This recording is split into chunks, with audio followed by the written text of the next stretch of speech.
How's it going, folks? My name's Matthew, aka EZBOT, and today we're going to talk about end-of-chain mastering for your live performances. This is something that gets brought up really often for me, and recently I was doing a session with somebody and they were talking about what do you do to make your audio sound good at a show. And I want to talk about that a bit, but mostly we're going to talk about what you can do with your analog heat+fx as an end-of-chain unit. The analog heat+fx has been used as mostly, I would say, an end-of-chain unit, and I've done streams on this and discussion videos on this and discussions on this several times with the unit. There's more discussion to be had, frankly. So what the analog heat+fx offers you as an end-of-chain unit is analog overdrive. It offers you bass to mono, an EQ, a filter if you want to use it, if you want to use that for live performance effects, and a compressor. And these are the things that you would use as an end-of-chain unit. These are the kind of things that you would actually use at a show or to like make your track overall sound more polished, you know, depending on your skill that you have with your analog heat+fx, because otherwise you can very well destroy your music and it might be a lot better if you don't use it. But if you take the time to get to know the unit well and start to understand compression a bit, just where to start even with it, then this is a great unit to have. Now let me talk about really quickly why you would use this as your compressor as opposed to, say, like your Digatone or your Digitact if you're using one of those as your compressor, or like maybe an M8 tracker or a Polyend tracker, other groove boxes that offer powerful live performance features and also have built-in compressors. So let me kind of explain why there's some advantage over here. Maybe there's less advantage here versus a Polyend tracker or an M8 tracker because of the way that they're designed. But when it comes to the Electron boxes like the Digitact, Digatone, well, Syntac doesn't have a compressor, but other units that have compressors that allow for sidechain, I think it's really useful to give up your sidechain or give up your compressor on these units, on the Digitact and the Digatone, and actually use an external compressor. Because what you can do with your compression on the Digitact and Digatone is you can route your tracks to that compressor and then use a separate track which you omit from your audio output and kind of use as a ghost kick to trigger sidechain ducking. Sidechain ducking with a compressor is the best way to do sidechain ducking. It's very reactive, it's very customizable, it sounds the best, it's the smoothest, and it's very performative when you do it that way on those boxes. So that's why I would use an external compressor, is just because I want to have everything glued together in one solid mix as opposed to dual compressors on these boxes and giving up my ability to performatively route things into the sidechain compressor as opposed to parameter locking envelopes and LFOs, but particularly envelopes or LFOs mimicking envelopes on those boxes. So that's a huge reason why I would use an external compressor. Now, I have a bunch of external compressors in my studio. I have an S-bus or the SSL bus compressor, and I think that thing sounds amazing. That's a fantastic compressor. I'm not currently using that. I have a Polyend, I'm forgetting the name of it, Polyend press compressor over here. This thing sounds great, analog compressor.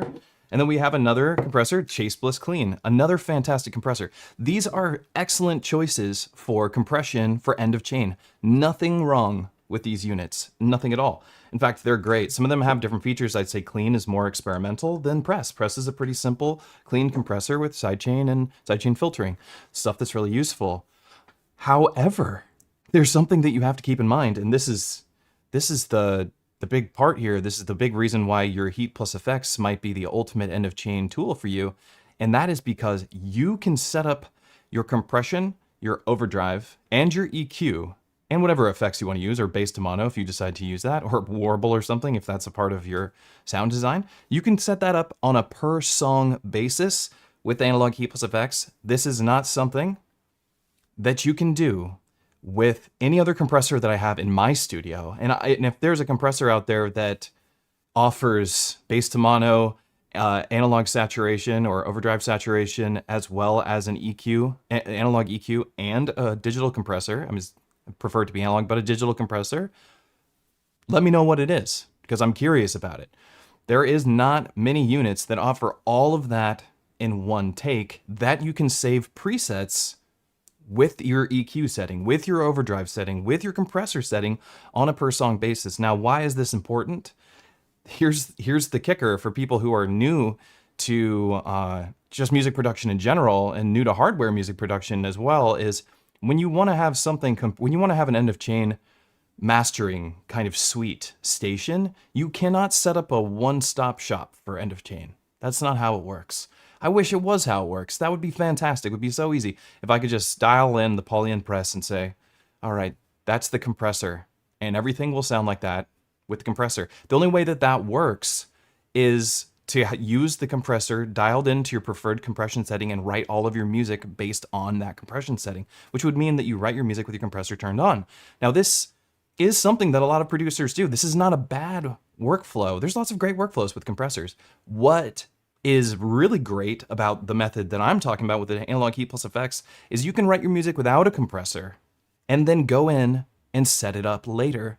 And then you can adjust the gain on the unit on a per preset level. So like you can just ignore the fact that your dynamics change on every song and then deal with those dynamics after the fact. And that's not something that's easily done in hardware. Something that's easily done on your computer, absolutely, 100%. Could we do this with Ableton or Bitwig or Logic? Yes, we could. Can we do it in an all hardware setting? Not easy. Analog heat+fx has you covered in this regard. And we're going to go over how you do that exactly today.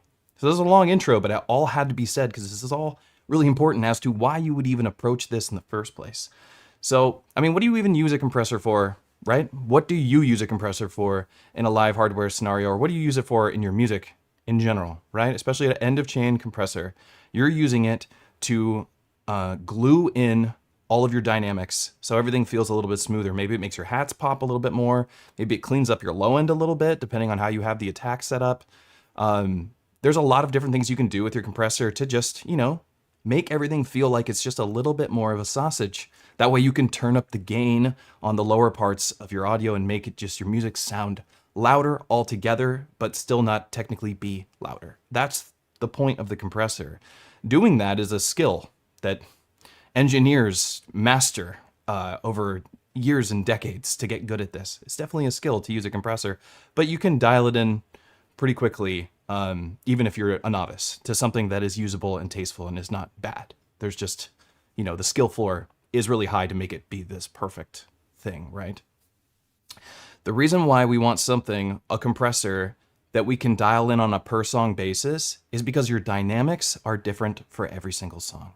This was something that I've run into so many times, and this is why I said these other compressors like the Press are great when you're dialing in a song and you want to perhaps record that into your computer, or you're using it as a guitar pedal. Really great option because maybe your guitar is always at the same level because it's the same input. Maybe if it's at the beginning of the chain, this won't have any effect on your guitar signal. You just dial in the perfect compression settings. That's fantastic for an instrument like a guitar. For electronic music, your dynamics are different for every single song, and that is important.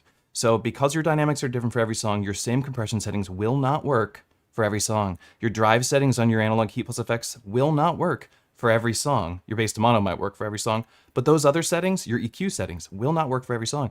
Those need to be dialed in every single time you write a new pattern.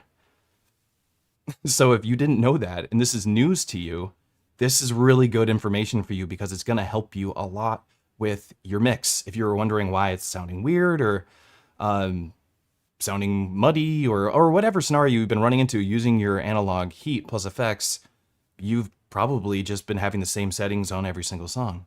And a lot of people, the way they were using their analog heat+fx, sorry this for this long tirade on this, but I just think it's all so important for Electron users to understand this.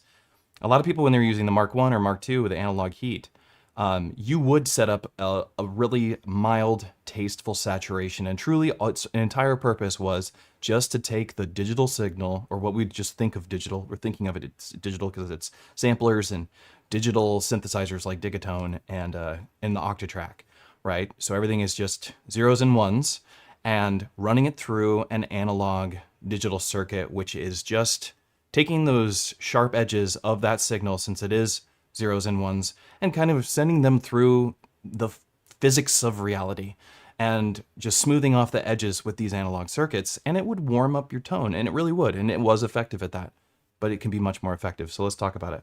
So right now, what you have to do first on your boxes, let's scoot over. Oh man, hang on. This is going to be a bit of a deep dive. We're not going to go for like hours or anything like that, but we're going to scoot over here for a second and take a look at this MIDI page on our Digitact. What I recommend you do is that you choose a track on your Digitact. If you're going to use this method and have this be a part of your workflow, I would say choose a track on your Digitact or Digatone or whatever unit you have, and this becomes your preset handler for your analog heat+fx. So every single time you want to, every time you go to a new pattern, you set this up again. And then you can dial in your settings after you write your music. You don't even have to have the heat+fx turned on. You can do this all in post. This is what's so great about this, is this something you can go in and triage your tracks, so to speak, with the analog heat+fx. All you got to do is choose the MIDI channel that your heat+fx is set to. You have 2 MIDI channels in the heat+fx you can set it to. One's for the effects, one's for presets on the unit or program change. And then over here, you're going to choose your bank and your program. And this is all it is. You just have this be memorized into your sequencer. Every time you go to a new pattern, these settings will be sent out to your heat+fx. That's as simple as it is. And this program change will change through the presets. As you cruise through this, it'll just immediately change them. And the bank will change the 4 banks that you have on the heat+fx. And that's all it is to it. So I pick a track. I'm going to use use track 8 because 16 is my sidechain track. I was talking about we were using this sidechain scenario where I have a 4 on the floor kick, but my audio routing settings are not sending this out to the mains. You can see we have 2 MIDI tracks here. This one, I don't know why it's there, but this one here is controlling my heat+fx, and this is audio that's been omitted from my master setting. This is the same thing on my Digatone, just to show you every little nook and cranny of how I'm thinking and what I'm doing. Same idea. I have a sidechain bus for the Digatone. I have a sidechain bus for the Digitact. This is like sidechaining sometimes synth sounds, hi-hats, crash cymbals, or rides, and rumbles for techno. And this is sidechaining literally any synth sound that I want it to. And I love having that ability. It's very performative. When you're in the mute mode, you can turn sidechain on, turn sidechain off. How cool is that? Being able to bring sidechain in, bring sidechain out is really important to me. That's not something you can do with the trigs when you're doing the trig and you're locking it in with an LFO on a per step basis. Not great, but we still want our compressors, right? That's where the heat+fx comes in. So now that we know how to set this up, because it's so simple, from there, we just go over and we match the preset with the song. So if I say I save one of my patterns here, I go, let's rename this pattern. This is like this dub techno track that I was working on. So I named this track dub. Okay. Here's the dub techno track. What I would do is go back over here to my heat+fx. Go over to the heat+fx and set up my preset, build my preset out. So the way my preset is set up now is I have heat, bass to mono, and then compression. I honestly don't know what is the best configuration. I figure I should have my compressor be at the end so that I can compress the dynamics that come from the heat. So that makes sense to me, the compressor at the very end. The bass to mono might be better post-compressor. Honestly, I'm not 100% sure which way I want it, but I think bass to mono pre-post compressor isn't going to have the biggest deal, and I just don't think it's going to be the hugest deal. I don't know. Somebody could correct me on that and say something they know for a fact as an audio engineer. But as far as I know, this works great. So you create a preset. I wonder if can you copy stuff on here? I honestly don't know. I rarely use my heat+fx except for to do stuff like this. So I'm just like really just playing with the heat, bass, and compressor. So the quality of life stuff on here I haven't messed with too much. But say we wanted to create a new patch from scratch, right? Let's turn it off, and I'm gonna tell you can't see it right now because now we're just we're looking at the heat+fx. On my Digitact, I'm gonna say I want to use. We're actually already doing that. So check this out. Let me finish my thought process here. Let's go into. So no, I don't want to do preset config. Oh wait, no, what I do want to do is if this goes up any higher, turn my preset up to 127. I think that is really good. Oh, an output gain.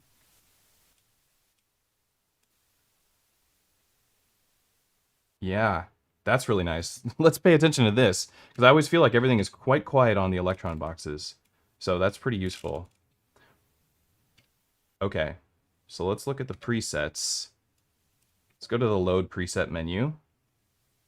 Okay, so I'm in bank B, and there's init preset, but then there's bank B001. So if I change my program change, let me see here.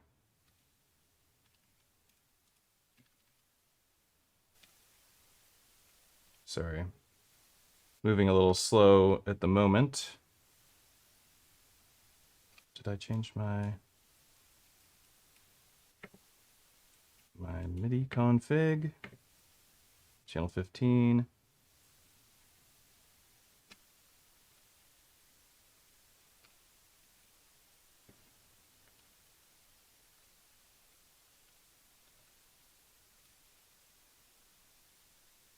Okay.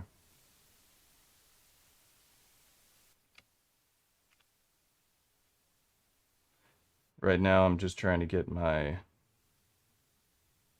machine to send my presets over to it again. I had this going perfectly earlier today.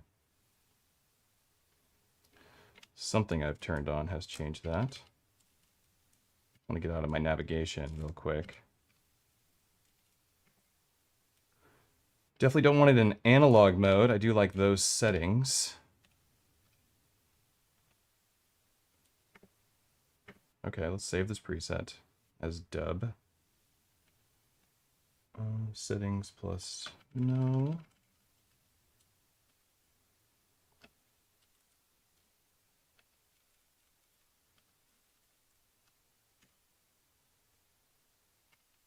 Okay.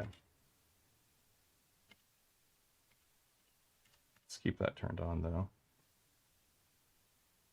Oh, I know why. I'm in bank 2. Or that should be the case. Go back to bank 1.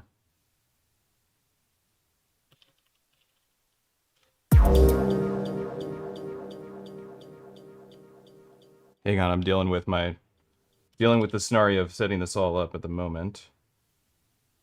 Let's get back to bank 1.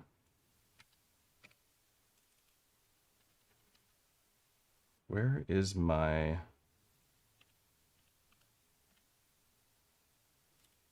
big preset menu that I want to look at?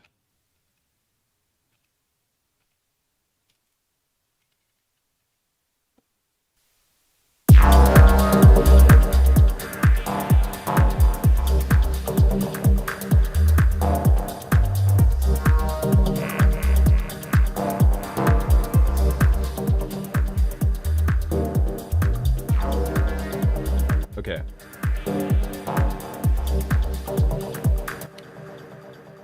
All right, bear with me as I continue to dive into this, into my settings here. Parameter input, CC, yes, yes, yes, yes, yes. Everything is good. Channels are 15. I had it on channel 1 first. Maybe that would help it.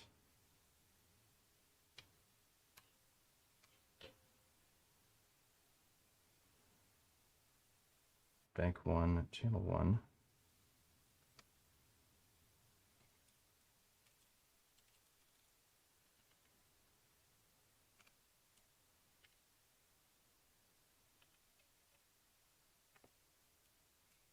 Let me see.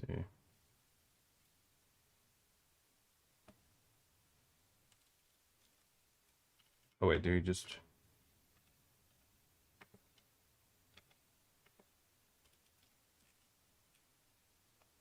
Bank B. Turn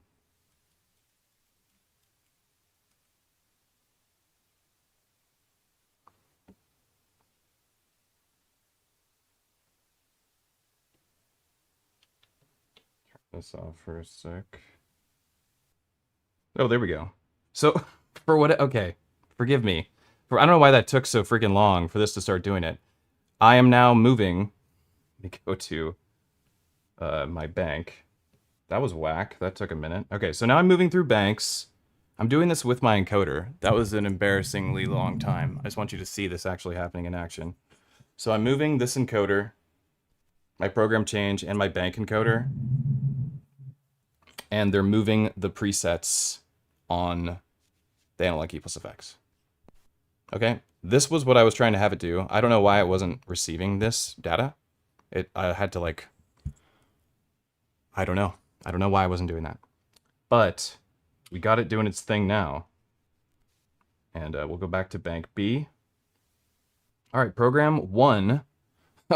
When I go and edit this into a video, we can skip over that part of me just wondering why it's not sending the MIDI value. I was like searching for it, wondering what is going on here. Yes, okay. So as you can see, it's changed.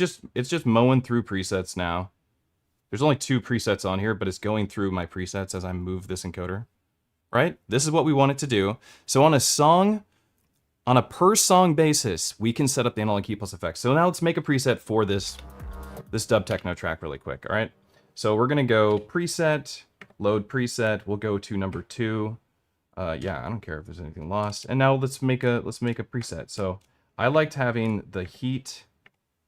Come here, heat right here. I want to have the compressor at the end of the chain. And I want to have the bass to mono. We'll put it here. How did my heat get over there? Come here. You go here and then activate that. Let's go in, set that up. Put it right here. Set the stereo to mono for that. Just the bass to mono.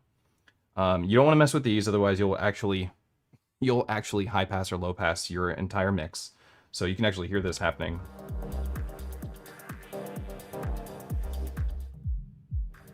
All right, so don't mess with that stuff. It's like an effect. It's an interesting effect. Oops, I keep hitting the combo. Let's go to the heat and we dial in our heat.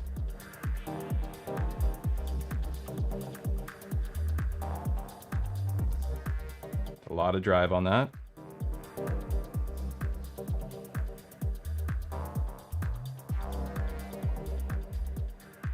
I love that you can do everything in parallel on here. I know it's really quiet. Let me turn this back up. So far here is it without the analog heat+fx.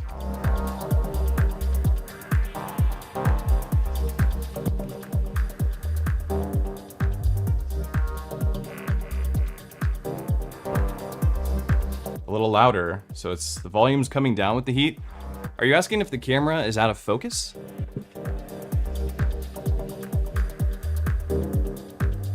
Shouldn't be. Is that better? Okay. What you want to do, and I actually have like a decibel reader in iZotope RX audio editor, so I can see my values before and after I start adding this stuff. It's okay. I think it's okay for your output volume to go up with the overdrive and with whatever other effects you want. It's the compressor that you want to have things be the same loudness level as before the compressor, unless you're using it as a limiter. That's different. So if you want to limit it, then do whatever you want, but then you just have like a goal for your output volume that you want it to be, which would be, I don't know, -1 if you're doing YouTube. Okay, so I'm gonna continue to make this preset and show you what I'm talking about. So we turn it on and turn it off.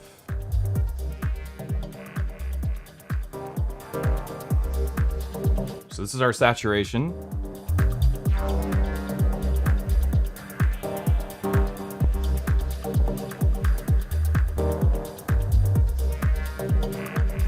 Sounds nice, it brings out a lot. We have an EQ. I wish it was a 3-band EQ at least. Bring up those lows quite a bit.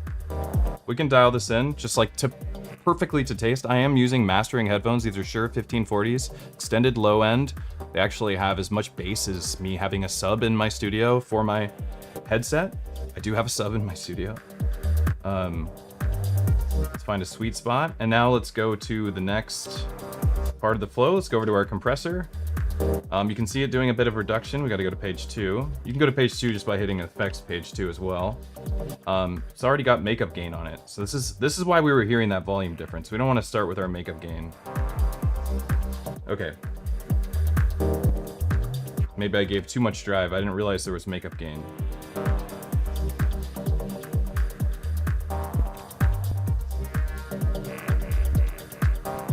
That's better. Nice. So now I just have saturation, not too much gain being created from that saturation, which is kind of ideal, I think. Go back to the flow, go to my compressor, and now we can actually use our compressor. So let's bring the threshold down, start seeing if we get some reduction happening. Oh, I gotta turn up the dry wet first. My bad. We'll just turn it up. Oh wait, no, it is already. Let's come sidechain filter out of here. I don't know why that's on by default. 4 is a decent ratio for us. Let's go to the flow, make sure compressor is on. All right, we're getting reduction now. You can see the reduction happening. I don't want too much reduction. I'm just trying to, you know, glue this mix together. We're not trying to do sound design here with a drum track or something. This is an overall master compression. So I don't want it to be too crazy. I don't want the attack to be too sharp or I'll lose my transients. My release can be moderately long. And now we can do a little makeup gain.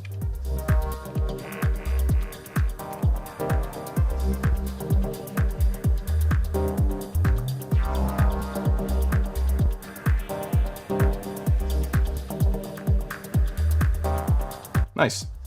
And now let's go over to that bass to mono really quick. And we'll just find a sweet spot here. I'll let you hear what it sounds like to mono the whole thing. This is what it's doing. So it's taking that, squishing everything down to mono. We just want it to be at the low end, especially for a live scenario. Could just be the very bottom of the spectrum if you want it. Doesn't tell you what the spectrum is, which is unfortunate. Oh no, it does. Here we go, 130 hertz. So I can mono like 100 hertz or below, 150 hertz or below. Might not be so bad. Now when I'm done with this preset, I go hit the preset button, I go save. Yes. Yes. And we'll just do what we did again so that we've proven the theory despite the MIDI mishap. Whoops, I forgot what I'm doing. We'll call it dub 2. Dub 2, yes. All right, and this is, which preset? This is preset slot 3. So this should control that. There we go. Preset slot 2. So I hit yes. Okay. And that's it. Honestly, I mean, there was that horrible searching through to get the MIDI settings, setting MIDI stuff working for whatever reason. Maybe I muted the track. I'm not really sure. However, it is working just fine right now. So you can see, you can create a per song preset. So now let's do another one. This is actually a fun process. You get to go through and like design your master sound for your shows. Tighten everything up, get a nice compressor setting, bass to mono everything, and add a little bit of overdrive and saturation, and get a nicer sound. I think this works really well for something like this music I'm playing right now, like a dub techno track. Let's go to a different kind of, like a more techno. So we could take the same preset and just save it as a new preset and then just adjust the settings a little bit. Probably a good idea. I'm not sure how to copy presets in here. Maybe you can't. Oh, we just do save as new. That's what I would do. So go back to preset, and we go save as. God damn that thing. Save as, and go to slot 3, and hit yes. And we'll just, I don't know what this song is called. What is it called? Right now it's just called Pattern 2. Maybe we'll just call it Pattern 2, I guess. It's about the least creative thing I've ever come up with. All right, Pattern 2 it is. All right, so I saved this preset as pattern 2. So, oh, you're not able to see that. I'm sorry. So I've now just resaved the exact same values, and this is how you take advantage of computers. That's what I mean to say. Take advantage of saving the same preset over and over again and just altering that preset to fit the new track. So we have a brand new dynamic entirely. This is already, the reduction is way higher on this because the track itself is actually a hotter track. So I need to adjust settings so that it fits, so it makes sense, so that everything is about the same level. We want our output to be the same for all the songs. That way we have, you know, when we do a sound check at a live show, everything is the same output.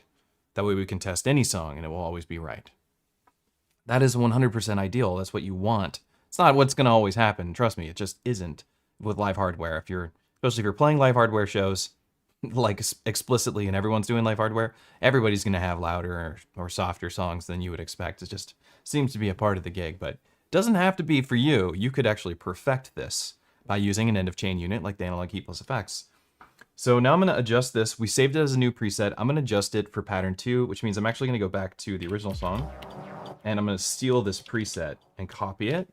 I know you can't see that. I'll just show you what I'm doing. I'm going over to preset 2. I'm holding track. I'm selected on that preset, holding track, hitting copy, and I'm going back to this song.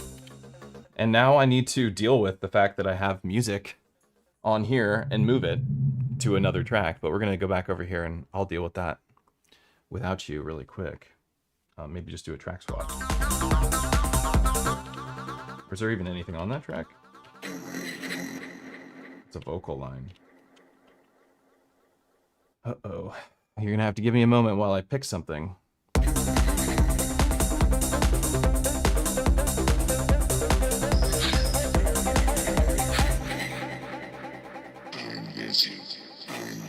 Oh, it's the same thing. All right, we'll just paste it here. Okay.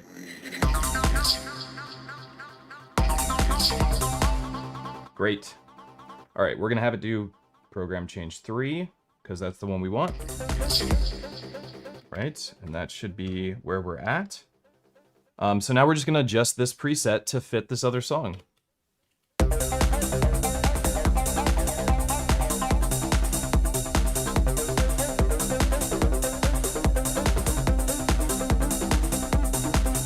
And the input's really high, so let's bring that level down.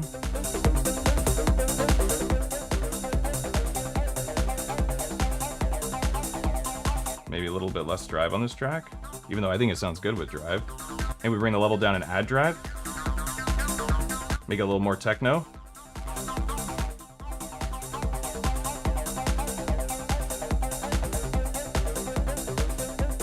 That seems pretty nice. Let's go to our compressor.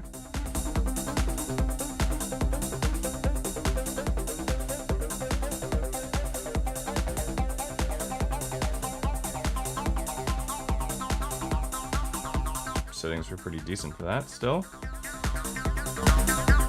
Whoa. A lot of reduction happening.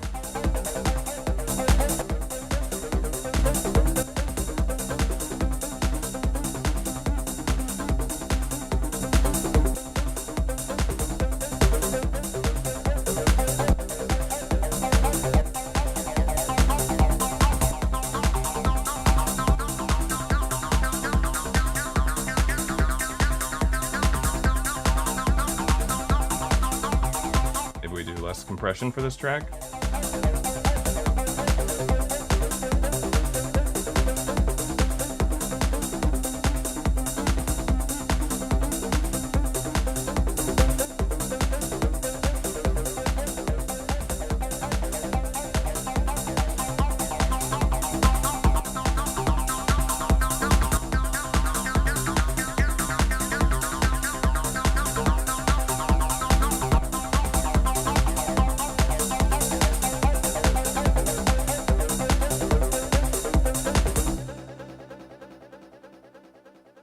There we go. Now we've made another patch, and we just save it and go save preset. Oh, it keeps bringing that up. This shouldn't happen. Pattern 2, override. Preset saved. Bada bing, bada boom. And this is the process that you go through. You can save them. I mean, it's best to really... all right, let's talk about the other part of this. So this does come from... I was saying this came from a conversation I was having with somebody yesterday. And so I decided this was a good topic for today's live stream.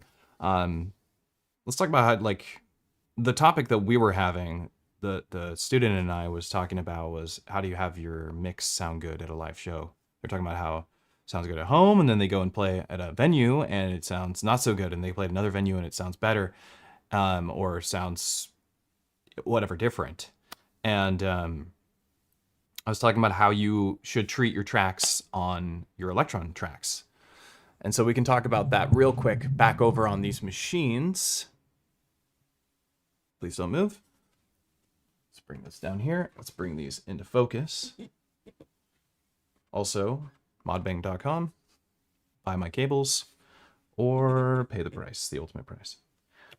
So one thing I like to do when I'm writing if I can remember to, is I'll go through and I apply my bass width filters. I mean, it's my kick drum. I don't want my low end to be gone. Sometimes I do apply a bit of bass width filtering to the low end.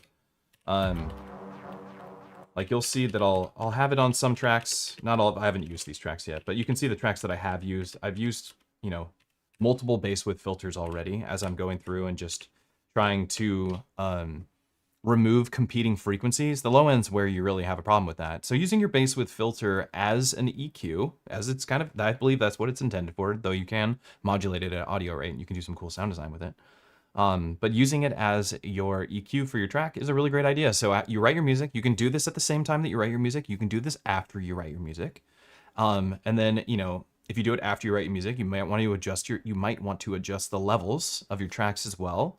So the things to make your tracks sound really good live is, you know, make sure all the levels of your tracks sound good. Go through your master mix and take a look. Like you can see mine are changing. I do a lot of parameter locking, so this is going to be this relative adjustment of all the volumes of my tracks, and a lot of my sounds will be quieter on a per step basis and not just on a track level. But I bring my track levels down pretty often as well, as you can see here on my Digatone.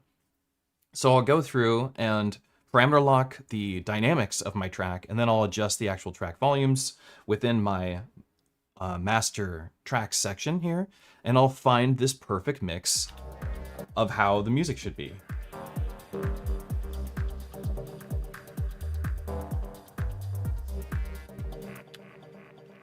Better mount. And I think that is a really useful and very important tool. Let me parameter lock this in here so it does these things that I want it to do. There we go. Don't forget to do this. I forgot to do this. In your tracks where you're going to do the preset jumping, you know, do yourself a favor and put a trigger down so that it sends these values out to the machine. So we had one here.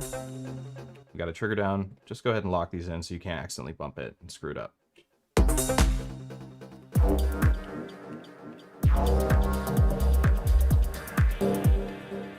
Perfect. And I love how it's made this track sound better.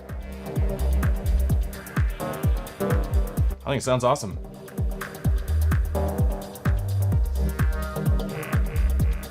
The saturation's really like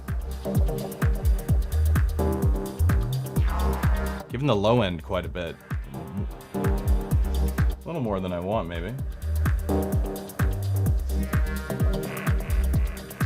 I just like being able to adjust this, you know, on a per pattern basis. The question is, do you want to lug around an analog heat+fx for this purpose? You don't need to do it.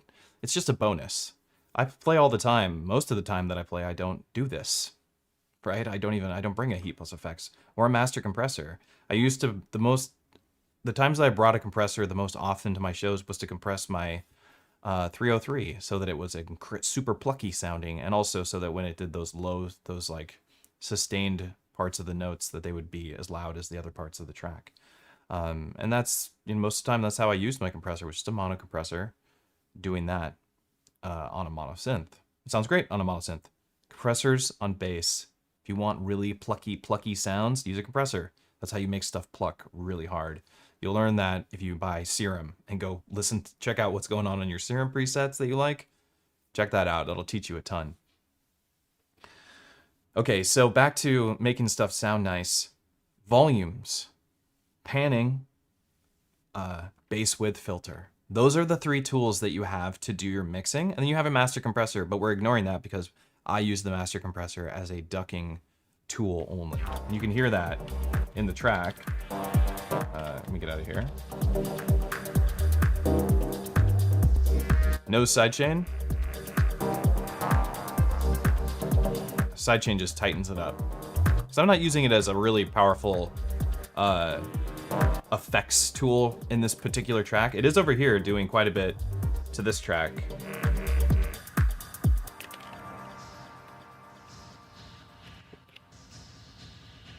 You can hear this. Here comes sidechain. This is my atmosphere that I made from resampling a kick and saturating it in reverb. Or sampling the saturated reverb without the kick. There's also an LFO modulating it over a 4-bar sequence, sawtooth.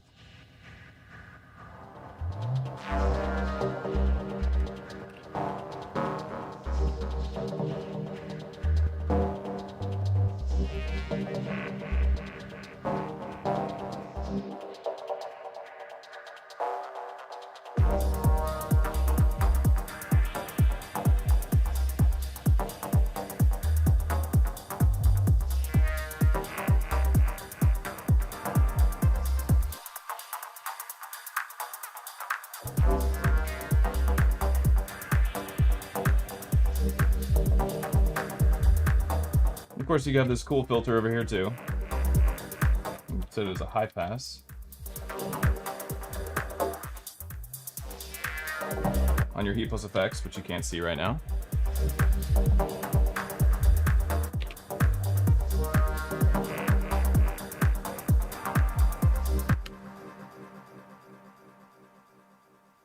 Cool. So there is a tool for you to add dynamics in the Electron ecosystem for every single pattern of every single song that you write.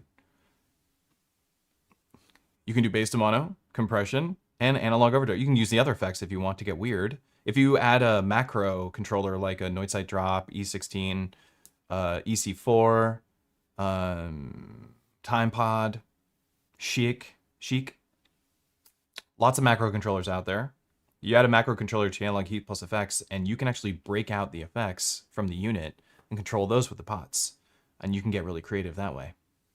But I think this is a really fun tool. Of course, this is something you would spend a long time. It's like you really want to dial in a sound. You're going to spend a long time, and you really do want to get some sort of tool to let you see your decibel or LUFS, decibel or LUFS, whichever your preferred method is, to see how much gain that you have or how much volume you have, or I guess gain would be the way to say it. How much gain you have on your track and how much gain reduction you're doing to your track, and then adding your makeup gain. You do want to have those levels be the same when they go to the end, as far as I've always understood it. And that usually requires some sort of tool to look at that. So you're going to want to plug this into your computer. You're going to want to see the end of chain on your computer or some sort of tool that offers you that. If you have it in hardware format, that's awesome. If you have some outboard gear that offers you insight into those values very clearly, that's going to really help you dial in your tracks. And you can also see where your tracks live on like a master volume level. This is another thing to check out. So check us out. So if we look at our Electron stuff and we look at this master volume level, look at this one was lower. Use here, right? This is actually your volume altogether. This is memorized in your pattern. So say this pattern is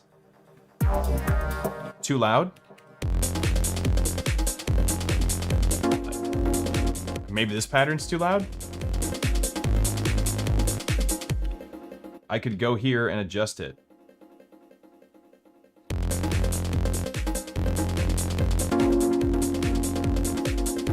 And dial in my master mix for my unit.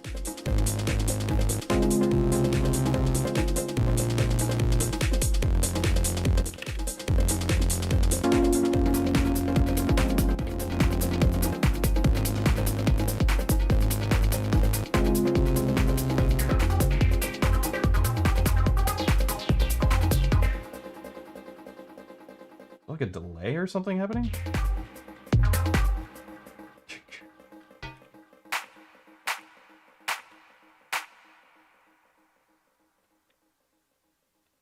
What is doing that delay? Oh, whatever that is, I don't like it.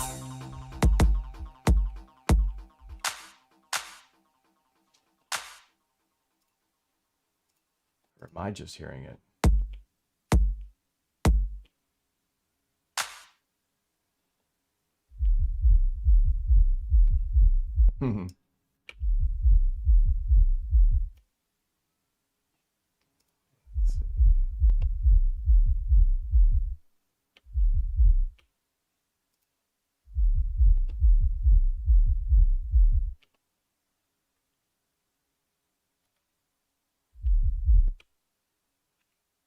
No.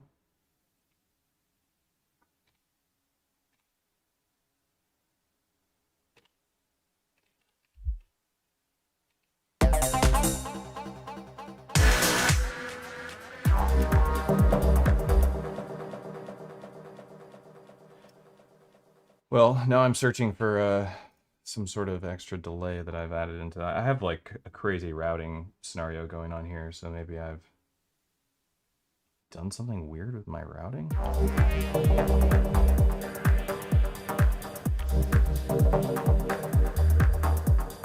So I don't have the delay turned on here. Oh, I know what it is. Y'all can't hear it. It's just me. It's just me. I have the... At least you shouldn't be able to hear it.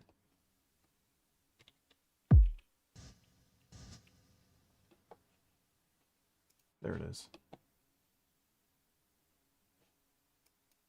On my computer, of course.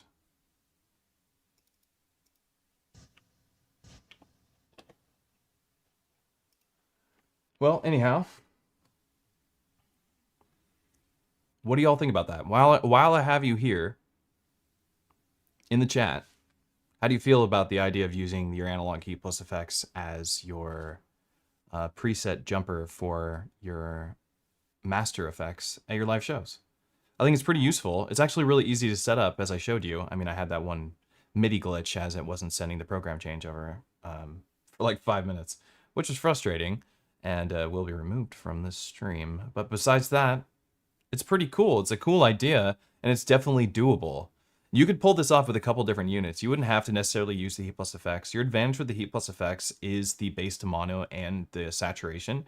But if you had something else, like a push 3, for instance, you'd have a multiband dynamics you could use, like an OTT, which would be insane. So that's a really good option for master effects too, as a push 3.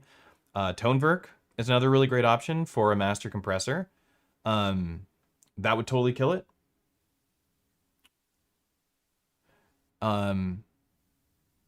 Which I really like. I like that idea too, is using your Toneverk, because you can route the audio there. So you can take the audio input and have that be unaffected from the output signal if you wanted. You could bring it in and not listen to it, but have, you know, do some resampling, all sorts of cool stuff you can do with the Toneverk. So I enjoyed that update quite a bit. I've been really excited about that, and I'm working on a little video about a grainer video right now, which I'm excited to share in the next week or so, as soon as I get time to finish editing, because it's a really long edit process for this particular video. But I would love to see in the comments section what you think about using your heat+fx as a mastering tool. Not for one song, but for every song, and having it change and being deliberate upon which song which preset it uses. I think that's the superpower of this compressor and analog overdrive, is that you can gain match every song, and you can set up dynamics for every song. And when you go to your next song, those are the dynamics it's going to use. And I think that's incredibly useful. And all you have to do is use one patch for your settings. Like, say you could use the same program change setting if you had multiple patterns for your song. You would just take this preset, hold track, hit copy, and then copy that over to the next pattern if you had multiple patterns for one song, and just use the same preset across the whole song. And then when you go to a new song, create a new preset by doing another program change. And that's all you got to do.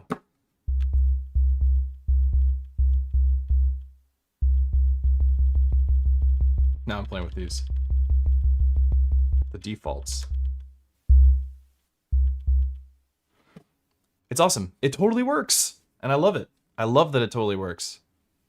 heat+fx is actually more dope the longer that I sit and think about it. I think I was having some issue with the heat+fx before where I wasn't getting it to do this effectively. I was getting stuck in that, like, for whatever reason, the MIDI was getting jammed and it wasn't changing presets for me. But it is working now. I'm gonna take a look at the chat now. I wish they'd put projects on the Heat. I had the exact same thought as you. Exact same thought as you as I was doing this, because we do have a limit of, well, we have 4 banks. So I think we're good, you know, 4 times 128. So I think we're okay. That's a lot of songs. And I think you could reuse some of the presets, probably. There's probably some presets that will match some of your tracks, maybe. I'm gonna go up to the top of the chat and check in with people. Hey, Easy, ever think we can ghost kick on Toneverk one day? You already can, Entropy. You already can ghost kick on there. So it's all good. Jeffy Bianca, what's up? Good to see you. Quasar, good to see you. Tonesmith, always a pleasure. Otavio DJ. Wow, per song, game changer. You know, this is not even, you're right, it is a game changer. It's just a game changer to acknowledge that it does it. Because I was having some issues, because you can do this with program change as well. Like, you don't have to use the program change here in your MIDI settings. You can actually tie these pattern changes. If you turn program change on in your analog heat+fx, you could actually just use the number here and it will move through the program changes. Like pattern A1 will be preset A1 on the heat+fx. Not as useful, I don't think. But also not terrible, but not as useful. Maybe Volca's desk presser will be a contender. It was announced as Superbooth this year, but hasn't hit the market yet. Analog compressor EQ drive with presets. Volca desk presser? Is it Volcus? This isn't a Korg thing, I take it. But that's a really cool idea. There is another compressor, a digital compressor, or it's digital and analog, that has presets. Has sidechain and everything too, but it doesn't have the analog overdrive, and it doesn't have the EQ or the bass to mono. I forget what it's called, but it's a cool looking little unit. And we're not the Auto Bohm. That's not the one I'm talking about. I use it for sound design on every instrument or sample on my beats, and then still use it on the master. But you're getting a lot out of it. Well, that's the cool thing, is that you can do that. So you can do exactly what we're discussing here. You can take your heat+fx and you could actually, you know, use this the way that we're doing it right now, but plug a USB cable right into here and then use it with Overbridge and do exactly what Gorilla Funk is talking about, where you can use it to sound design all your stuff, because you can run it through your DAW, process it, and bring it back through whatever output you have on your audio interface back into your samplers. Or just record it in that fashion. Totally useful in that way. What's your thought on compression on a modular live improv setup? Well, I think you would just set a really general, subtle compressor, one that's barely doing anything, and you write your music through that compressor. I think that that's not a problem at all. In fact, that's easy. That's the easy one. It's the one where you have these songs that are very intentional, whereas like an improvisational modular setup, like your intention is to improv. So like, who knows what your dynamics are going to be? You don't get to do, you're not going to be able to take advantage of this process that we've been discussing throughout the stream. But you could just set up it as a very gentle master bus compressor, and it'll do the trick. It'll squeeze your track a little bit. You don't want to do too much. Auto Bohm with sidechain triggerable over MIDI is a really lovely feature. That is really lovely on a single instrument, but not on a master. But I agree with you, Gaggle. Can Analog Heat Mark 1 or 2 do all of these things other than the effects, of course? I believe so. See, the thing about the... Damn, that was a transient for y'all. The thing about the... Also, wait a second.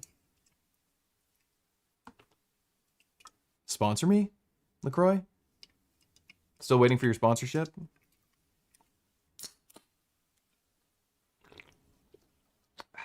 Best bubbles. The thing about the analog Heat Mark 1 and the analog Heat Mark 2 is that the compressor in it is pseudo. It's not pseudo compressor because it is doing compression. It's just that you have to build it, or you have to use one of the pre-made presets. And they did ship an extra, it was a couple years back. If you go to the Electron website, you can download a preset pack for the analog heat, and it has this like compressor preset for the Heat Mark 2 and Heat Mark 1 that is using the envelope follower, which is what a compressor is. It has an envelope follower and it's following, and you set the threshold of what happens with the gain reduction with that envelope follower, and then how quickly and how slowly it brings the reduction on and relieves that reduction. And that's basically a compressor in a nutshell. But you would build that from scratch in the analog heat+fx using the envelope follower tied to the drive circuit, and then you'd set the threshold for that. And that's how you would use the compressor in those units. So that is different than this compressor, but you can, like, this compressor is a digital compressor. This is Digitakt 2's compressor, Tonewerk's compressor, I believe, in the analog heat+fx. Just a simple digital compressor, but it does the trick. So those things are different, but I'm pretty sure you can change presets the same way we did on the heat+fx. Don't quote me on that, because I don't remember. It's been a very long time since I played with the heat+fx Mark 1. That's the one I owned. I've never owned a Mark 2. So that's the difference. One, you build a compressor from scratch, not something everybody wants to do or will do.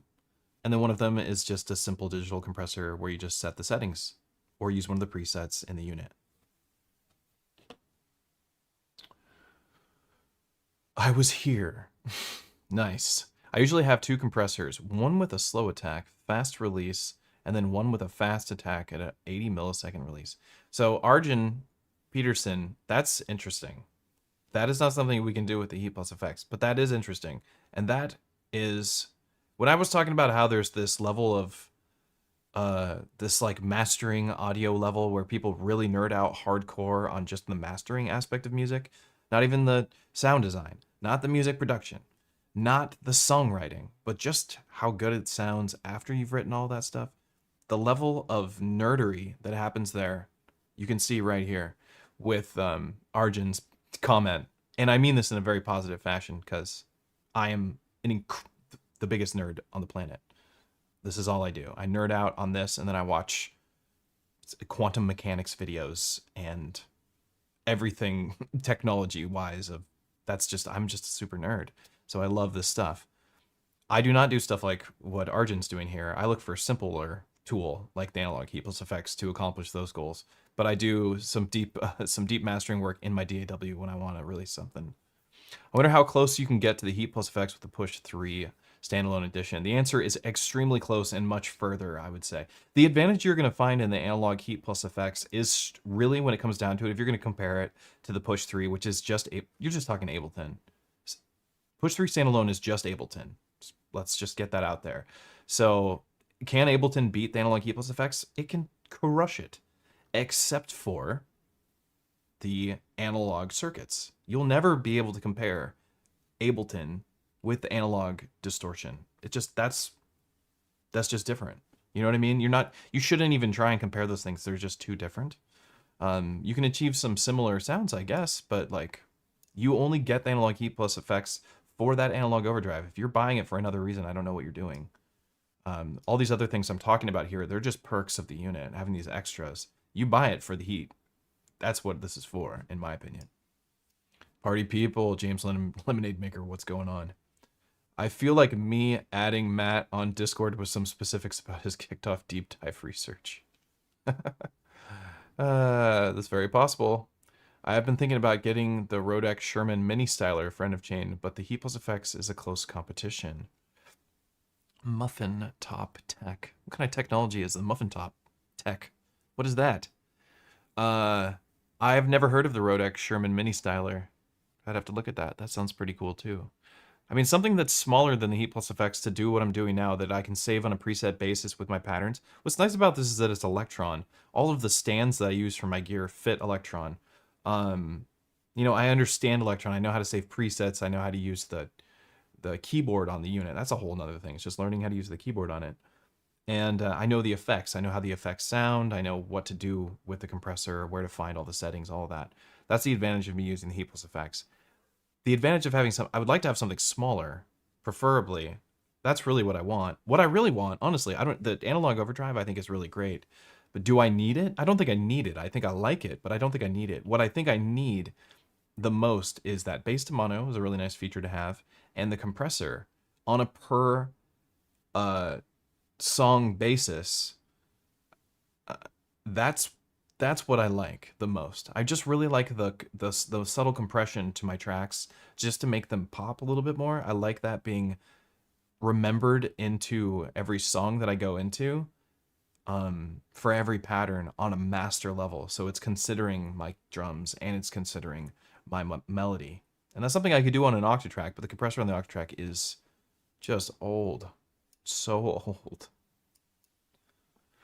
Also, I use the clean last in my guitar chain. I mean, I think clean circuit on the heat+fx is probably the most popular drive circuit on here. It does probably nothing. It just kind of adds volume, but it is running your signal through analog transformers, from what I understand, analog circuitry, and coloring your sound a little bit, rounding off those squares, those zeros and ones.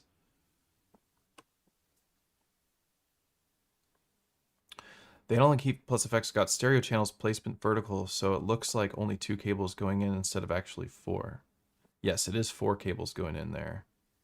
I do have it in stereo. Yes. It's a bug, I think, happened to me as well. I won't submit it to PC, but after a while or after I have to restart it, it doesn't send the program change. That could be, I mean, that might be true. I didn't have to turn it off and turn it back on. The drive knob got burned by the heat. Did you all see that? The drive knob? I actually discovered this today. It didn't get burned. My son dropped another compressor on top of the compressor. No joke. He dropped the polyend press from pretty high up, and it hit that. It's not supposed to be able to be over near the compressors, but he's addicted to compressors, which is so weird. He's only 1 year old. You didn't think you heard any delays on the kick, Luma? That's good to know. Is there any patch offset needed to account for it? I don't think that's really an issue for you. You just move the program change, and it's going to start flipping through patches, which you can see here. Just find the one, just set it there, and just press yes, and it will grab that patch. It's not out of focus. What you're seeing is just bloom from my lens. But no, it's absolutely in focus. It's just making it hard to read the light because of the light's bright on the unit. I wonder if you can turn that down. No. Wait, options? No.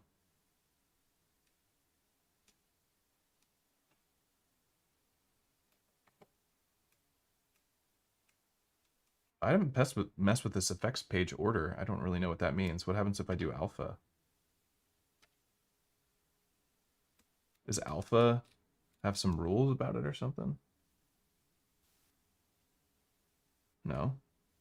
I don't know. What does that mean? Fixed?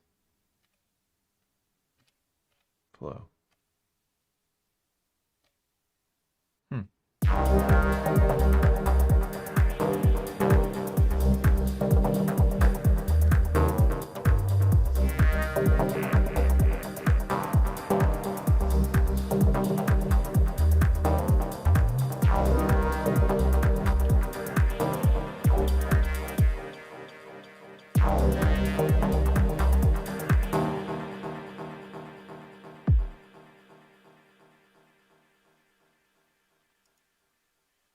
I wish I knew where I was hearing that. Oh, I know where I'm hearing it. Probably from this stupid isotope. Oh, there it is. I found it. That was driving me crazy. Yeah, my God, I was literally hearing double of the music the whole time for me. Not for you guys, but for me. That changes things a lot. You can do parallel compression by going 50-50. It's pretty cool. Or I guess 64 or 63. 64. You can use your sidechain filter if you want it to ignore your low end and just let that hit. It's a bit much though. So you can see most of the compression is clearly happening to my low end. So I bring the sidechain filter in and it's not doing very much compression anymore. That should be a little bit of a sign for me to increase my threshold.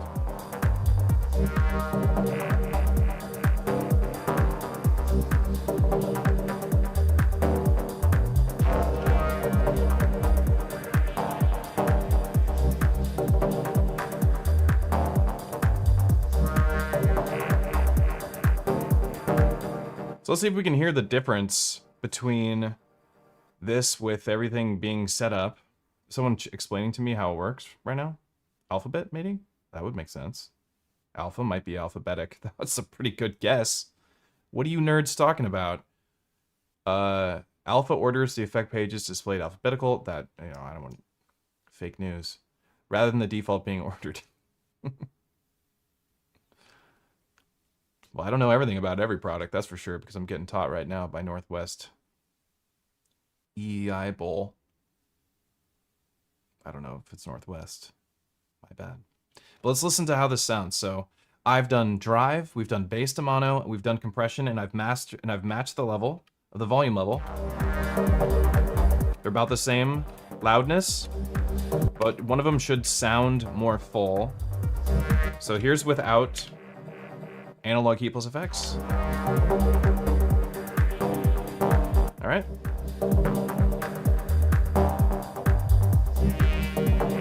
Let's take it in. Let's turn it on.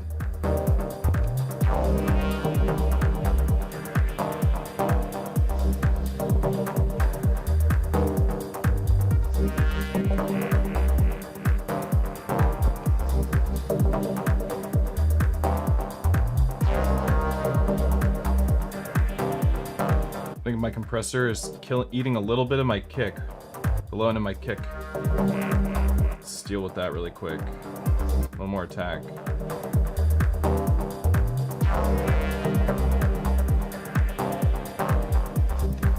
That's better.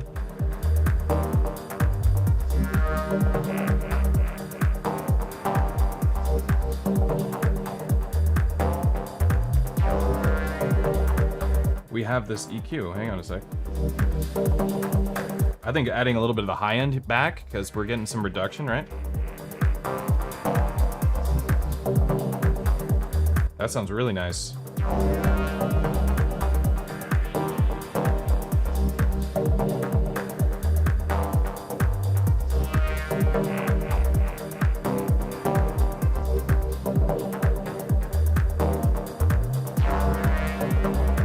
Dope. So you get it sounding all nice and tight the way you want it, and then you save your preset. I can't stand that pops up. Hang on a second. Let's go to my preset. Should be bank 2. Yes. Yes. Yes. Saved. All right, now this is a part of my song permanently. Do I want to have this be a part of my live setup? I don't know. I haven't decided yet. The problem with this being a part of my live setup is, like, for one, I mean, it's definitely an enhancement to my overall music, for sure. I mean, I can hear it. It sounds better to me. It just sounds more rich. I guess that's the best way I could put it. And I have control over the dynamics. I have control over the loudness of my songs. I can match them song to song. Something I could do already with the boxes, but I can match it summed as opposed to matching them onto individual boxes. That's a little bit more convenient. But I have to take along another unit. And it's honestly a lot heavier than the other Electron boxes. So despite it being the same size as a Digitact and Digatone, it's just a lot more to bring because of the weight. and it's not doing that much. I mean, it's not doing much in terms of my music. It's just coloring sound. It's just making things sound tighter. I think for like maybe playing a show that that's really important to you, this would be a pretty good idea to bring along with you so you can have that best sound possible. But maybe if you were just like last minute, somebody was like, "Hey, can you play a show?" If you don't have this set up, maybe you don't set it up. I don't know. It's pretty quick to set up, so maybe that's not the case. But if you're traveling, maybe this doesn't come with you. I don't know. I don't know. These are the things I would think about. So I think I mentioned in the last stream that I did, I'm going to be down in LA performing at the after party for Buchla and Friends. And I'll probably cruise around Nam and look at the guitars and stuff like that and keyboards. And then I'll go to Buchla and Friends and check out all the gear. But after that, I'm going to play. Would I bring this with me? Probably not. I'm probably not going to bring the analog heat+fx. Despite me sharing this demo today and how easy it is to set up and how I can program it and all of that. For me, I have this Electron bag that's out of, they don't make them anymore, but it only fits a Digitact, a Digatone, and an Octatrack in the bag. So the heat+fx wouldn't fit, and I think just that alone is enough to make me not bring the unit with me. But for local shows, playing Portland, playing Seattle, I would probably bring it with me. Traveling for playing Buchla and Friends, which is like an unpaid performance, I'm just going to play, I don't think I'll bring it because I don't think it's not important enough to me to add extra weight to my show. So that's just my personal opinion on it. I don't know if everybody feels that way. A lot of people feel really strongly about having things sound as perfect as possible. L. Danny, Electron should pay you for such deep product presentations because they sell units. Well, thank you, L. Danny. Thank you, Danny. They do not. But hopefully they'll fix my heat+fx encoder.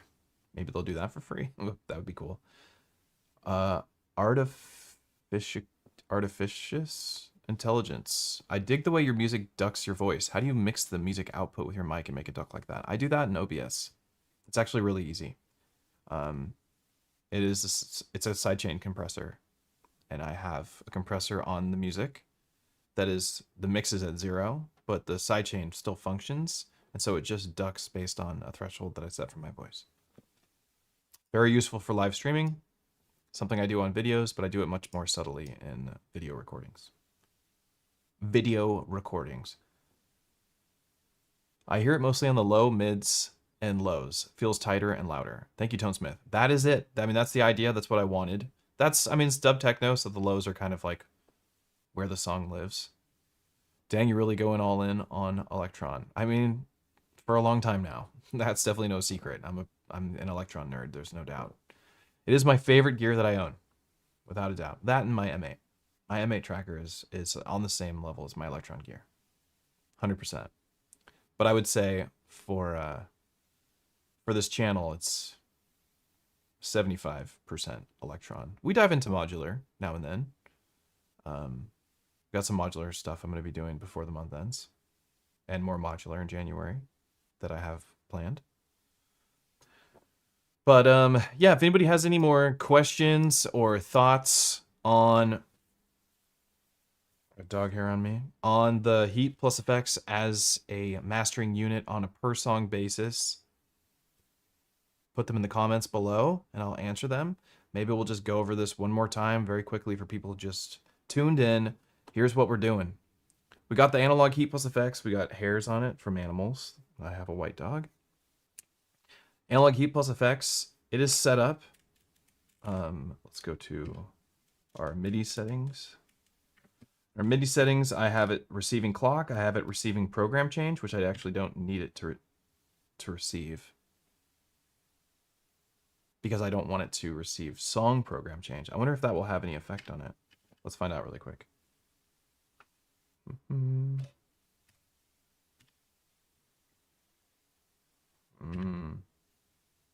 It does. Go back. Yeah, that has to be turned on.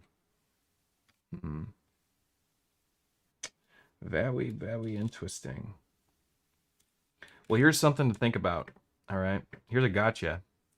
Your program change receive, when this is turned on, your pattern program change send is going to send pattern program change as well, which is going to change the program.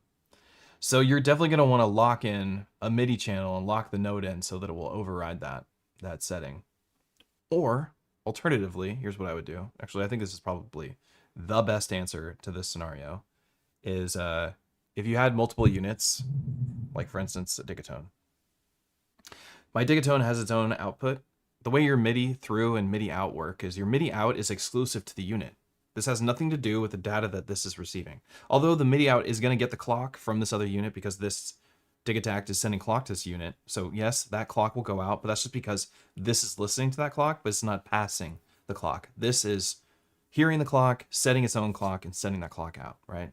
MIDI output is its own feature within the unit. So don't think about through and MIDI out as the same. They're not at all. The through is passing the MIDI from this unit. So right now what we've got going on is the MIDI is going out into the digatone.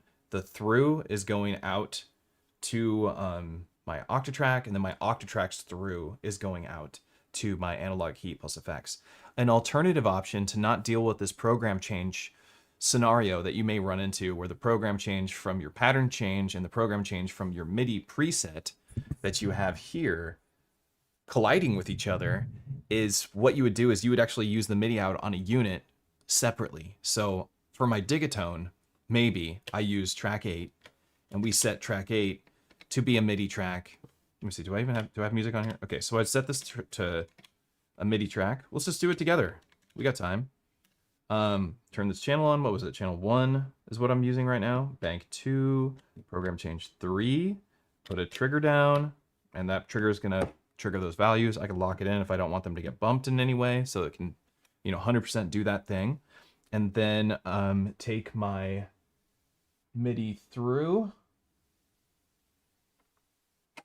from my octatrack. As you can see, my cable is unlit now because it's not receiving any MIDI. That's what these cables do. They're supposed to let you know when things are connected correctly, and they light up to do that, which is so sick.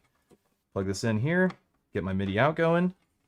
You can find these at modbang.com. I designed them myself, and there's a sale going on. So if you're interested, do that. The screen one's so bright, it's making the red cable orange. That's a bright LED in that sucker. Okay, so now this should change the presets. Yes, yes, yes. There we go. Now my digatone is the preset changer. I should have just done this in the first place. It's a bummer I didn't realize it until now. Cool. Okay. Now I don't have to worry about program change collision because this is not sending program change from its MIDI. So it better not be. If it is, I'll turn it off. There we go. Program change. Send was turned on, but oh no, I still have to have it turned on, don't I? Doesn't seem like it's causing a problem though. Let's go to another one with a different preset. Where we had one here. And let's make another one. Oh wait, quickly. Let's save this as a preset. So let's go save. And we'll call it heat+fx.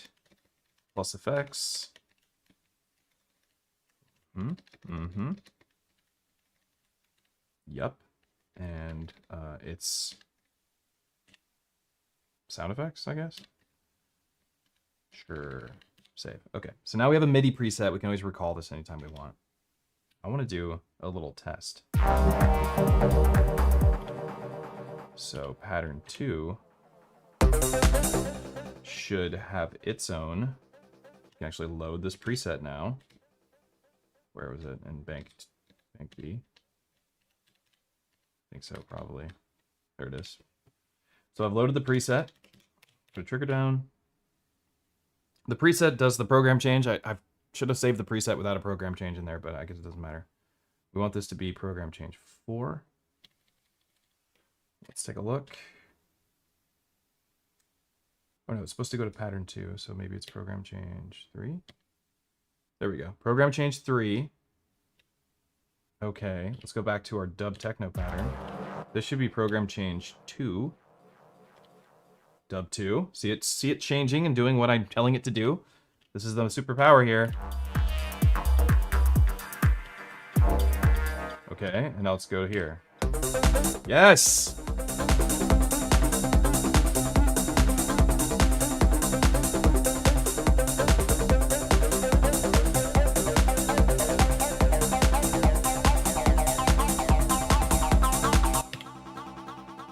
We are gods.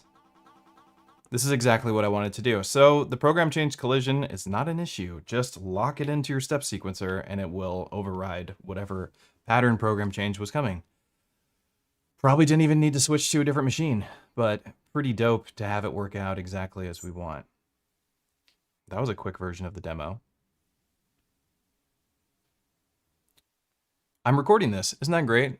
I'm recording this, and then I can cut this into a much shorter video for everybody, so you don't have to sit through an hour and 21 minutes to learn this information later.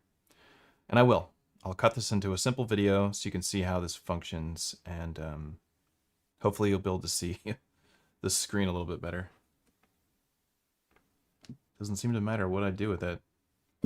Just so bright.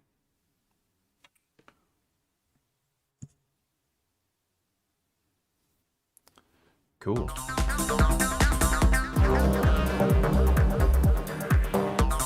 I just love it. I love this. Check, just so pleased. I have dynamics set up for these songs. Maybe this will just come with me to all my shows now, because this makes me so happy.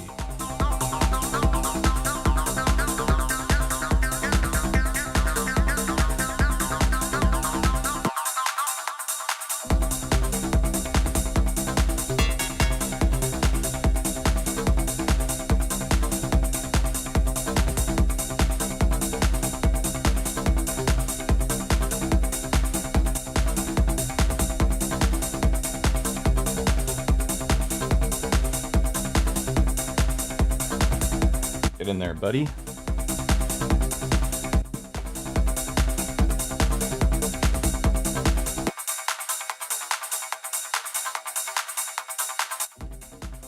Oh.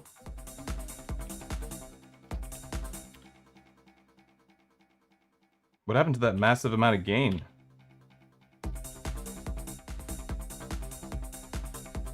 That was really strange. Oh, did I?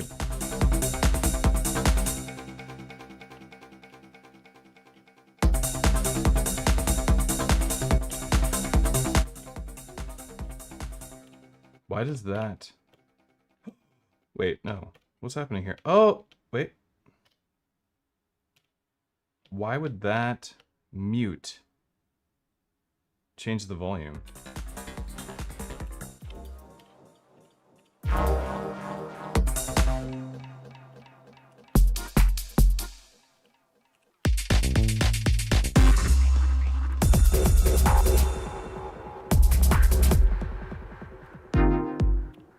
Hang on here.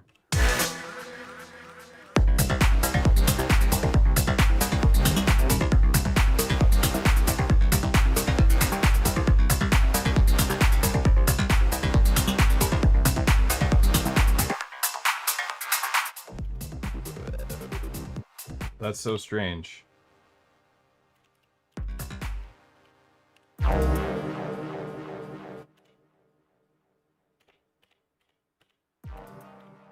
What?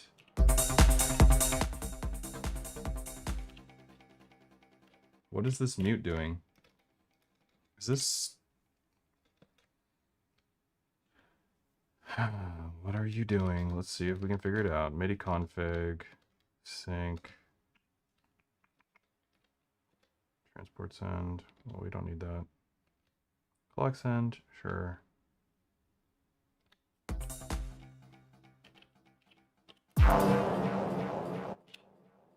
Is it just that track?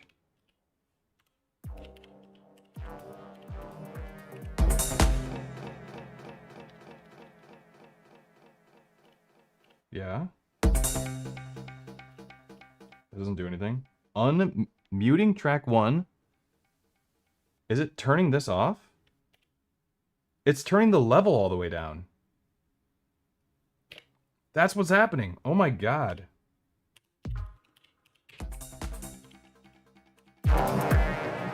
Why is muting track 1 turning the level all the way down on my heat+fx? Excuse me. Port config. Encoder destination, internal and external. Get out of here. Mute destination. No. I hate you. There we go. Okay. I hope everybody saw that.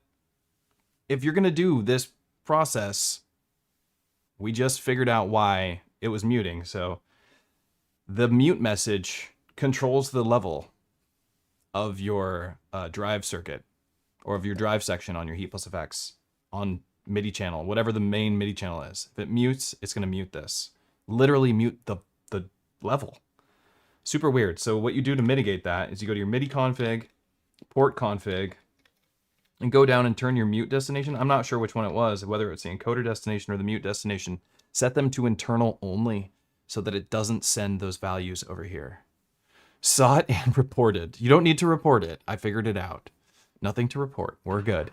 It is probably working as intended, but we know how to fix it now. So keep that in mind. And again, this will be recorded and put into a video, and I will make sure that this moment is pointed out during the recording. So something very important, turn off your encoder destination. So set it to internal, set the mute to internal. That way you don't have weird stuff. So here's what I just wanted to jam for a sec. Maybe work on my preset.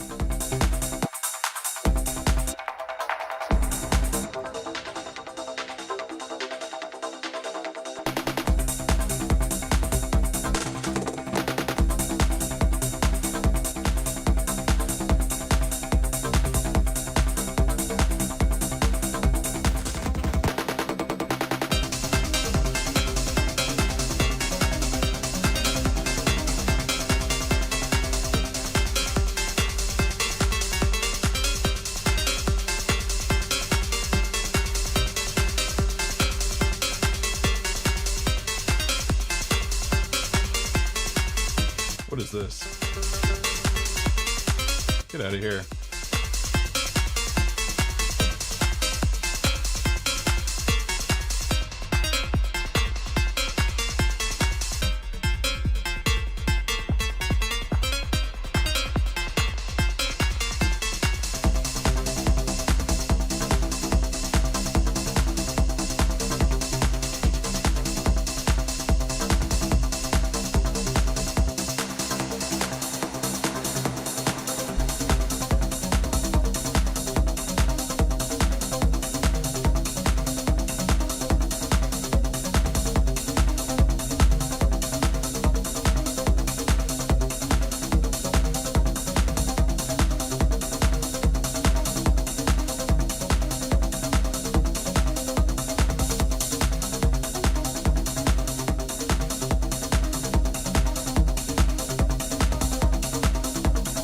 Filter off.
want that a part of that.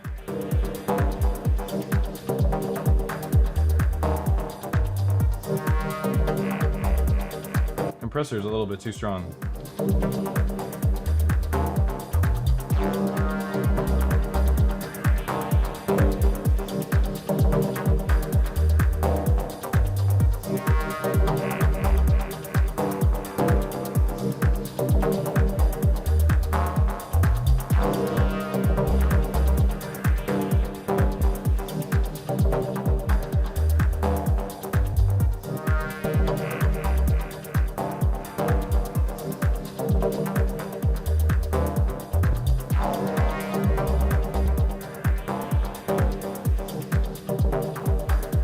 Seems nice.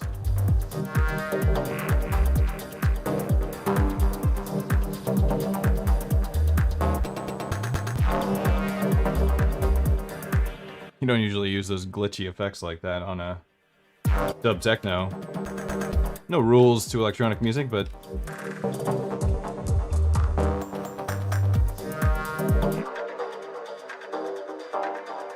this sounds good on dub techno.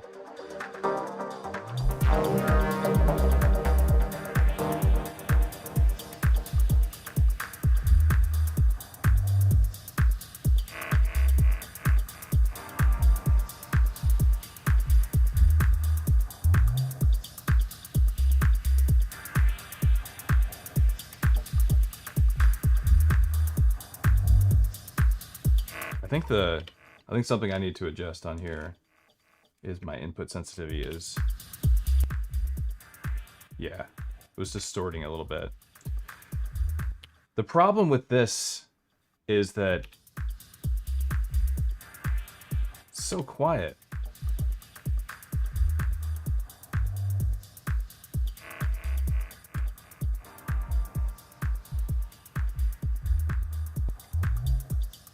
The drive circuit is really bringing up the bass. I guess one way to mitigate this would be just to use my Octatrax master out and adjust it there.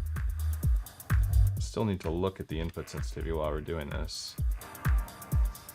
Oops.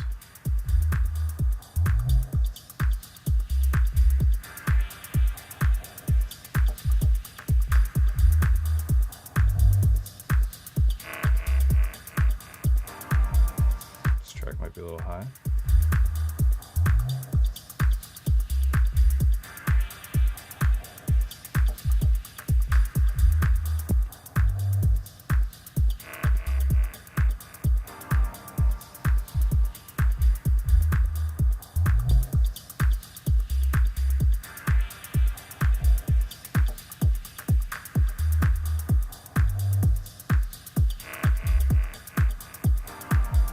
This kick is what the problem was, actually.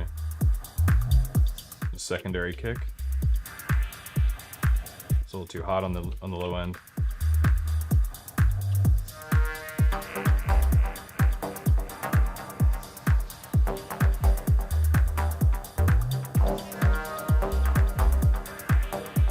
Yeah. Definitely vibing on it more now.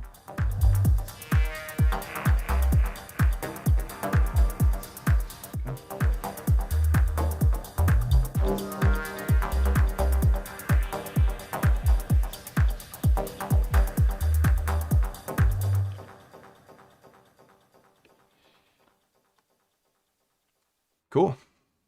Well, that was it. That's the presentation. If you stuck through this entire hour and 34 minutes, then you got to see me talk a lot. But also, hopefully, a good demonstration on the potential of using your analog heat+fx as a end-of-chain unit for your live performances and having individual dynamics, individual drive, and individual bass to mono set on a per pattern basis that is automated for you. You do not have to switch presets manually. It'll just be a part of your music workflow. This is really cool because you can use this as a way to triage your existing tracks. You can do this in post. You can do this as you're writing. You can set these settings up as as you're writing new music. You could bring this drive in and or have a really hardcore compressor going on and just have these really crushed dynamics with distortion. You could write into that idea and save it as a preset, or in post, you can write your music, hook this up later, and then get it ready to go play a show and set up your dynamics and your overdrive on a per song basis and save them as a MIDI preset that you can recall anytime on either your Digitakt, Digatone, or Syntakt, or Toneverk, or any device that allows you to save MIDI presets. You could do this with a M8 tracker, or because it allows you to save MIDI presets. And I think you can save MIDI presets on the Polyend tracker and the Polyend gear as well. I believe so. And so you'd be able to do it with those units as well. So it's a really cool idea, and I hope that other people get excited to explore this concept. And please, please let me know in the comments, or also visit my Discord. There'll be a link down below if you want to tell me your thoughts on this. Do you have a better idea of how to work this out? Do you have a better chain of audio that you'd prefer to do than the one that I showed off? Or your favorite compressor settings, all that kind of stuff. I would love to hear. I would love to see. I'd love to learn from you. Remain teachable. I think that's one of the most important things that we can do as human beings, is just remain teachable and be completely honest with ourselves in that regard. And I like to be teachable because there's so much more for me to learn. And I think so many people in the community have a lot to teach me. So thank you so much for hanging out with me on these streams every week and teaching me constantly. It's awesome. Please join the Discord. If you want to support this channel, you can visit patreon.com/EZBOT and join the Patreon. That supports this channel directly and puts food on the table, allows us to get this gear so I can do these deep dives and talk to you about gear like this. Electron did not send me this unit. I paid for this myself, aka you paid for it with your Patreon support. Thank you so much. I'm happy to do a demonstration like this for you. Live shows coming up. There's some shows in Portland. They're on December 20th. There's a show here in Seattle on December 23rd. Those are Modbang events. They're live hardware electronic music events exclusively. Check the Modbang website, modbang.com. Check the events side if you want to see those shows and get directions and see how much they maybe cost. The Seattle show is free, so come and check that out. You can see the poster and who's playing. A lot of great artists are playing. Yeah, if you want to get involved in that, there's a contact me section there. You can also find out about that in my Discord. Again, completely free, and there'll be a link for you to join in the comments section down below. My name's Matthew, aka EZBOT. I love you all. You're the best. I'll see you again next Tuesday if I don't see you this weekend.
You